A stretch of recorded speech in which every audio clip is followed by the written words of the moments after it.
Hey, what's up everyone? We're here at the gym. It's leg day. The grind as always. If you saw yesterday's video on shoulders, hopefully you liked it. I'm probably gonna do the same thing with the picture-in-picture explanations on why I do what I do. That way it's a little bit easier if you're a beginner. It's really smooth to follow. If you're a veteran just looking for a couple different things to do, it's nothing but another thing for you guys. But hopefully you like what you see. We're gonna jump right in. Probably not the squat this time. We're gonna go with leg curls.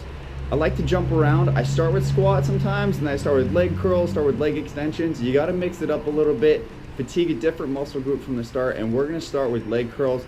That way it gets those hamstrings super pumped before we walk into anything else. But let's jump right into it. See you in a minute.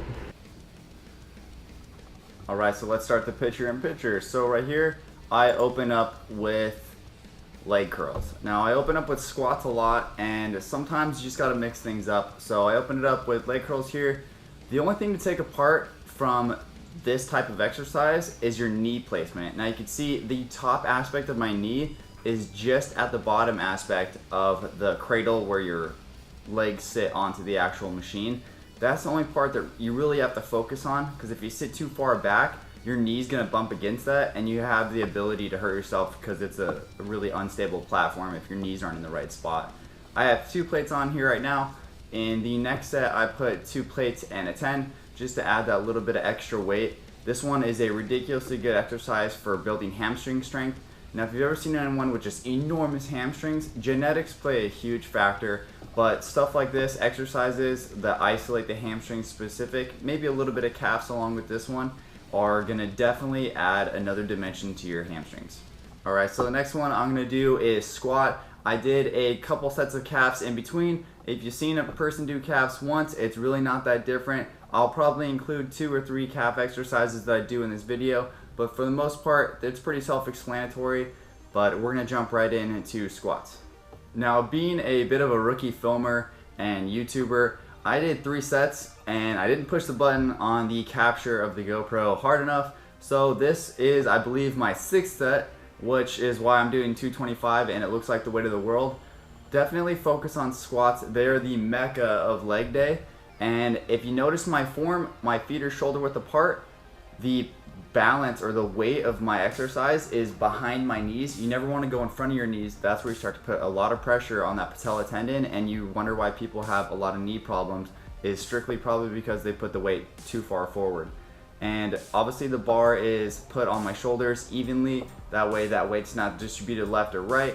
You can use the pad, you can use the little Stingray machine that spreads out the weight of the bar. Like I said, this next clip is actually going to be one of my sets of calves. This is not my favorite calf machine by any means. It's actually one of my least favorite, but you got to go with what your gym has, and this one is the seated calf raises that my gym has. You can see that you want a full flexion and extension of your foot. You could tell what part of the calf is being activated. Obviously, as my foot goes down, that's drawing that pump in, and when I extend my foot up, it's really pulling that tightness into the calf, as you can see there. I don't happen to have the biggest calves in the world, but doing them every other set will definitely add size to your calves if that's where you're struggling. And believe me when I tell you, everyone struggles with calves. You're not there on your own. Now this one is obviously a little different. I'm wearing a sweatshirt. It's because we're doing Zercher squats.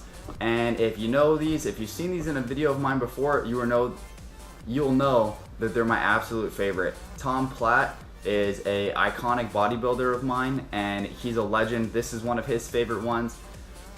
It's just something for building immense strength in your quads and your hamstrings and a little bit of your calves. There's a lot of back stabilization required for this one as well. It's vastly different from a front squat in the best possible way, because all of that weight is focused on that core and it's pulled really nice and tight to you, so you don't have to worry about that wobble. Whereas like a front squat, when you're holding it up, a lot of your strength goes to stabilizing that bar across, and you only have to hit yourself in like the clavicle or the jugular one time, and then you're absolutely done with those. And people wonder why front squats aren't very popular.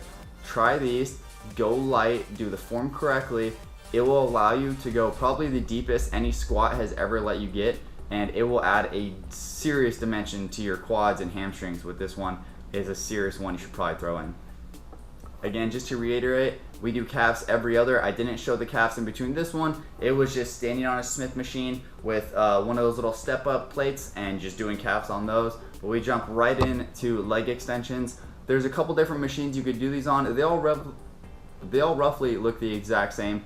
What you're focusing on this one is, as I preach over and over, that soft lock. You don't want to snap your knees into place. You're gonna get some serious knee injuries going on if you whip that weight all the way up and just let it slam back down. You can obviously see that a lot of the parts of my quad are being activated. The teardrop, that bottom left aspect of your knee, that's the stuff that everyone really looks to towards like really good leg strength and definition, is that classic teardrop and that split between the other muscles in your quad. Obviously, since it's called a quad, you have 4 main muscles. This one is gonna train all of them. Now, ever since I've seen Bradley Martin do pause squats, I've been a fan of them before. I've done them for a long time, but I never really incorporated them heavily into my workout. Now, I either finish with squats or I finish with pause squats, and that's what I did here.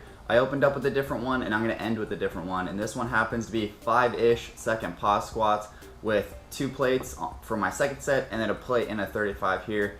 It's one that takes a little bit of getting used to. Definitely start out with that lighter weight. You don't want to go automatically 315 and then make that like an infinite pause because you're stuck at the bottom. These isolate that serious pump into your quads and hamstrings because you have to explode up. You can't go nice and slow up. You just held that weight for that 5 seconds. Your body's screaming for you to shoot back up, and you have to. On the 4th set, again, I messed up and didn't push the button high enough, so I ended up doing 5 sets of these.